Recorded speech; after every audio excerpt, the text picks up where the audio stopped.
Hey, I'm Jeff. And I'm Phil, and we're the Cocktail Dudes. Today we're making the Moscow Mule. Delicious summertime cocktail. Whenever you see someone sitting on the sidewalk of a restaurant drinking something out of a copper mug, it's a Moscow Mule, right? Yep. Pretty much every time. You can guarantee it. But maybe not. You know, these baseball players wear little copper things, like or golfers, I guess, wear it on their wrist. For better balance. And is that for balance? Yeah, it's for balance and so maybe we should, energy. Because when we drink too much, we're always off balance. Maybe we should drink everything out of a copper mug. It could be. Is your necklaces that have copper on it? Actually, that's it's not copper. It's like I forget what kind of metal. Is that plutonium? It is. I don't know. I forget. But I don't know. I feel like I get better energy. I don't think it has anything to do with the balance, though. I think it's crap. What did you pay for that necklace? Like $30. Really? Yeah. Hey, I never knew that it was a balance issue. Now that makes sense. There's a lot said for the placebo effect. Yes. Yes. I bought it because I like the way it looks. I didn't care if it gave me more energy or better balance. It looks good. All right. If you get thyroid cancer or something, right. You know it's not a very good metal. Well, hey, then I'll be able to sue. But you know, they treat thyroid cancer with radiation, so maybe you won't get it. Yeah, that could be. If you never get thyroid cancer, then... Or I could just tell myself that, and then the placebo effect will be so strong that I won't have to worry about it. All right. But the Moscow Mule, I love this drink. I love the story of the drink, too. It's got a great story. You know, it starts in 1934. Peter Kunet, immigrant, buys the rights for Smirnoff vodka in the U.S. And vodka wasn't entirely unheard of at the time, but almost. Pretty much nobody drank it. Well, nobody drank his. He sold it to like Polish and Russian immigrants, but he never made any money from it.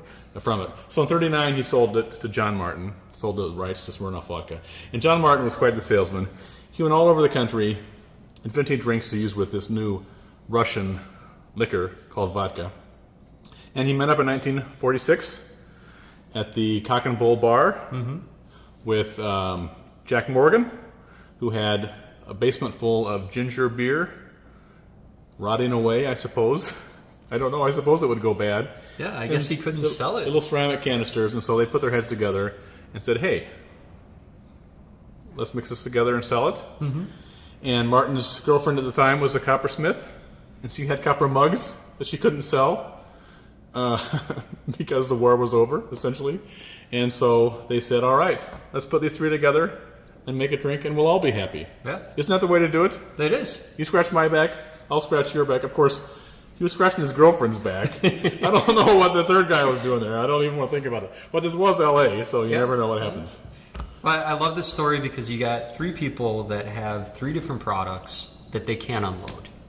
You know, they're having a hard time selling it. And, you know, they claim that it was like a fit of genius that they put these two ingredients together. But it was more like, we got to get rid of this stuff. How do we do this? Yeah. They mixed it together. They're like, wow, this makes a great drink. And then the copper mugs, they had a kicking mule on it. Right. So they just stumble across a great way to trademark it, and they start going around selling at the bars. Yeah. And they took three products that they couldn't sell, put it together, and it sold great. Yeah. And you can still find those copper mugs. I mean, they still sell them new. You can find used ones on eBay. We use, this is a copper mug. It's tin on the inside, and this has a little shellac on the outside, so it doesn't tarnish like a copper mug would normally. That's why we use this particular kind. But yeah, you can find copper mugs anywhere. And this Martin fellow was such a good salesman. He was one of the first guys to get the Polaroid camera. You know, this came out by Edwin Land in '47. This was a kind where you would like have to pull it out, and then there was a little timer on the back of the clock, and then, you know, you didn't have to go like this, but you'd kind of hang on for 60 Everybody seconds. did for some reason. And then you would pull it off. This was the old black and white one. This is before the SX70, which went out that way. But yeah, people still did that too. And so he would go to a bar. He would have the bartender make a drink, and then have all the customers kind of stand around having a good time like this. And he would take a picture, leave one with the bartender, and then take one to the next bar, right? And say, hey, look at what fun your competition is having with this thing called vodka. Join the bandwagon. Born salesman. You know, that's the thing. Like, you got to find like motivation when you're selling something. And he was the major motivation for any bar owner is, I don't want to be left out if there's a new thing and my competition's selling it. So it's like, oh my God, they're selling it, I got to sell it. He just had to go from bar to bar. Probably had 100% sales on it every single time because of that. Genius. Yeah, but the drink, it kind of lost popularity for a while as the disco age came about, and people stopped making good ginger beer. You know, it used to be when I was growing up, you got ginger ale out of these big 2-liter bottles, and it was kind of good, but I didn't know any better at the time. But now you're getting, you know, Fever Tree and the Q brands make great ginger beers, which have, you know, ginger actually in them and have a nice crisp gingery taste, which is what this cocktail needs. Yep. So there's a big resurgence to this. I know I've heard of a lot of friends who, you know, I didn't even think that they, you know, indulged in any kind of like mixed drinks or anything. They'll be like, oh yeah, the Moscow Mule, and they've heard of it and they've had it. And yeah, you know, it used to be you had to go to a world market to find a good ginger beer, but it's being a lot more common now. And this is not, it's not really, you know, people are afraid of cocktails because a lot of times they're very alcohol-y. People don't like that. This is the great thing you can just drink, you know, anytime. It's sort of like a lemonade, kind of, I guess. Well, it's great for the summertime, like you said. All right, let's make it. And we make it right in the glass, so you don't need to mix or anything. The vodka's from the freezer. We're going to do 3 ounces of that and pour it right into the glass.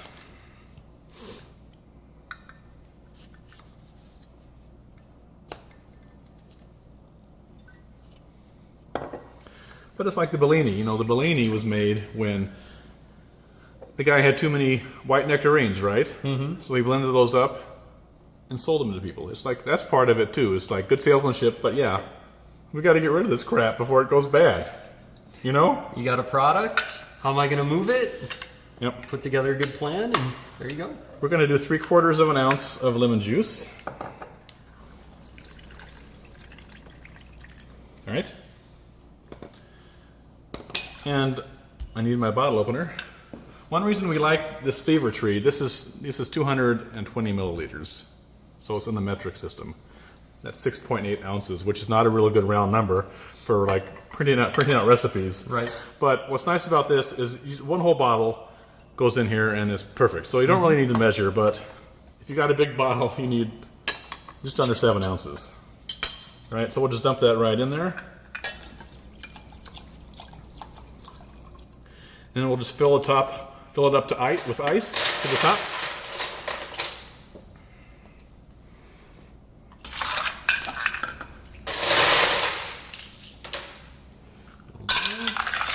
All right. There you go. And then just I'll squeeze a little lemon wedge and let that drop in, and there you have your Moscow Mule. Wonderful cocktail with an amazing history. Mm-hmm. Cheers. Cheers.